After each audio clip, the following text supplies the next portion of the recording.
नमस्कार दोस्तों, मैं अनिक गोयल आपके सामने बीटीसी प्रथम सेमेस्टर के कुछ महत्वपूर्ण बिंदुओं को लेकर उपस्थित हुआ हूँ।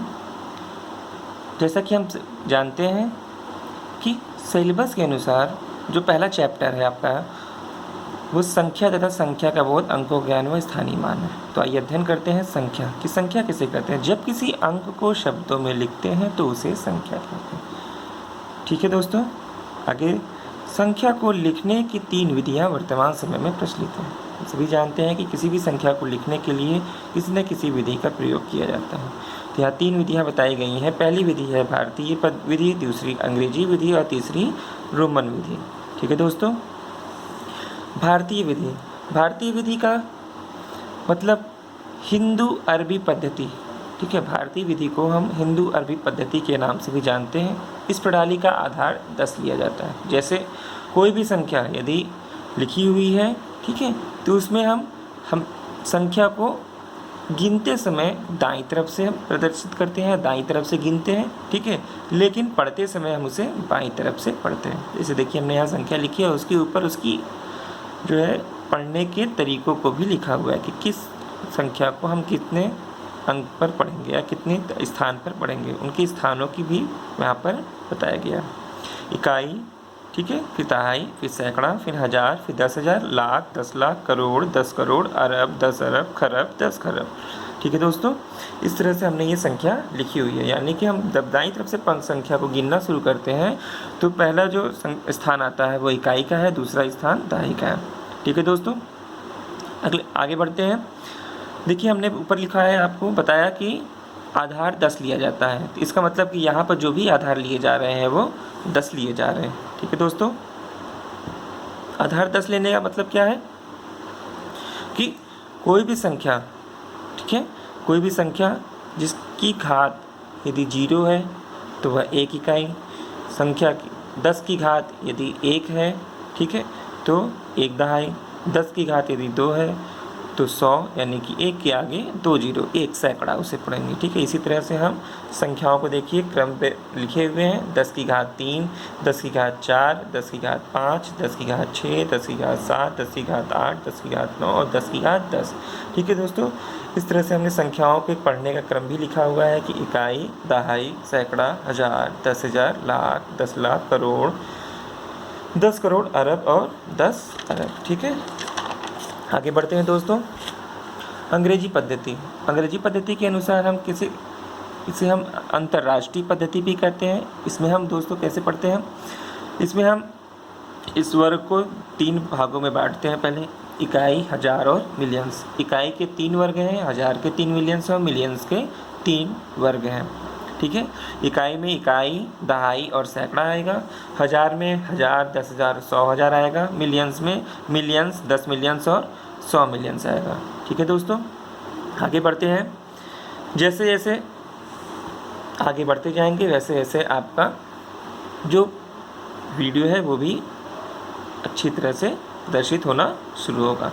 ठीक है दोस्तों, जैसे यहाँ पर देखते हैं 62513478। ठीक है, यहाँ पर हम इसे संख्या को अगर पढ़ते हैं तो 62,13,478। ठीक है, यह संख्या यहाँ पर लिखी गई है दोस्तों। आगे बढ़ते हैं रोमन पद्धति। रोमन पद्धति में देखते हैं जो इस विधि में संख्याओं को चिन्हों द्वारा प्रदर्शित करते हैं, जैसा कि यहाँ पर अंग्रेजी अल्फ़ाबेट के द्वारा हमने यहाँ पर दिखाया गया है। देखिए दोस्तों, 1 को जैसे हमने आई लिखा है, 2 को डबल आई, 3 को ट्रिपल आई, 4 को आई वी। ठीक है, इसी तरह से 5 को बी, 6 को वी आई, 7 को वी डबल आई, 8 को वी ट्रिपल आई। इस तरह से आगे बढ़ते जाते हैं तो 50 तक जा करके यह संख्या का जो चिन्ह है वो बदल जाता है। 50 को एल लिखते हैं, 100 को सी लिखते हैं और 500 को डी और 1000 को एम लिखते हैं। ठीक है दोस्तों, आगे बढ़ते हैं। देखिए संख्यांक, जब हम संख्या के बारे में पढ़ रहे हैं तो संख्या के बाद आता है संख्यांक। ठीक है, संख्यांक किसे कहते हैं? संख्यांक संख्याओं के चिन्हों तथा संकेतों को संख्यांक कहते हैं। संख्याओं के चिन्हों तथा संकेतों को संख्यांक कहा जाता है। यानी कि 1 का संकेत 1 और 2 का संकेत 2 है। ठीक है, जब हम उन्हें हिंदी से अंक में कन्वर्ट करते हैं, बदलते हैं। संख्यांक का अर्थ है संख्या को लिखने में प्रयुक्त अंक, ठीक है, जैसा कि नाम से स्पष्ट हो रहा है। आगे बढ़ते हैं दोस्तों। प्रत्येक अंक के मुख्यतः 2 मान होते हैं, ठीक है, प्रत्येक अंक के मुख्यतः 2 मान होते हैं। अंकों को अभी हमने लिखना सीखा, ठीक है। अब उसके मान को भी जानते हैं कि हम कैसे हम पता लगाएंगे कि यह अंक किस मान पर है, इस अंक का कितना मान है।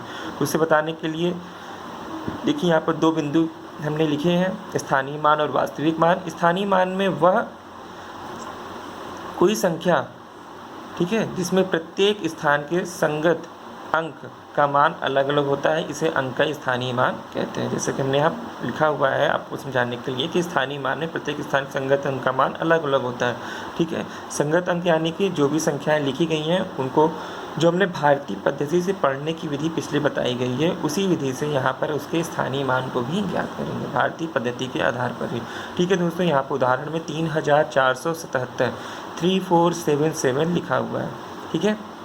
3477 यानी कि 3477 हमने पढ़ा इसको कैसे, 7 को इकाई माना है, ठीक है, 7 को दहाई, फिर 4 को सैकड़ा और 1000 को 3, ठीक है।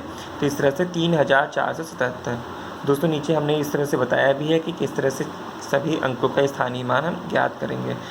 वास्तविक मान की तरफ बढ़ते हैं। दूसरा पॉइंट आता है, दूसरा बिंदु वास्तविक मान। किसी अंक का अपना निश्चित मान वास्तविक मान कहलाता है, ठीक है। कोई भी अंक जो भी हम लिख रहे हैं उसका जो निश्चित मान है, वह संख्या मतलब वह जो अंक है, कितना अंक है, वही उसका स्थान वास्तविक मान होगा। जैसे 518 यहाँ पर उदाहरण में लिखा हमने, तो इसमें 8 का वास्तविक मान 8, 5 का वास्तविक मान 5, 1 का वास्तविक मान 1 ही होगा, ठीक है दोस्तों। नीचे देखिए नोट में महत्वपूर्ण बिंदु को भी मैंने प्रदर्शित किया हुआ है कि किसी विशेष अंक का स्थानीय मान ज्ञात करने के लिए उस अंक को छोड़कर शेष सभी अंक के स्थान पर शून्य मान लेते हैं, ठीक है। ये उनके लिए है दोस्तों जो यदि गणित में थोड़े से कमज़ोर हैं, ठीक है, तो उन्हीं के लिए यह बिंदु लिखा गया है कि उनके लिए आसान हो जाएगा, ठीक है दोस्तों। अब यहाँ स्थानीय मान और वास्तविक मान में अंतर भी देखते हैं दोस्तों कि स्थानीय मान और वास्तविक मान में क्या अंतर होता है। स्थानीय मान में और वास्तविक मान में बहुत ही थोड़ा ही अंतर है दोस्तों कि स्थानीय मान में अंक के स्थान को द्वारा हम अंकों को रखते हैं, पढ़ते हैं, ठीक है, और वास्तविक मान में जो अंक लिखा हुआ है वही उसका वास्तविक मान होगा, ठीक है दोस्तों। जैसे 2 का स्थानीय मान 2000 है, लेकिन 2 का वास्तविक मान 2 होगा, ठीक है दोस्तों। इस वीडियो में इतना ही दोस्तों। अगले वीडियो में हम संख्या के प्रकार के बारे में अध्ययन करेंगे।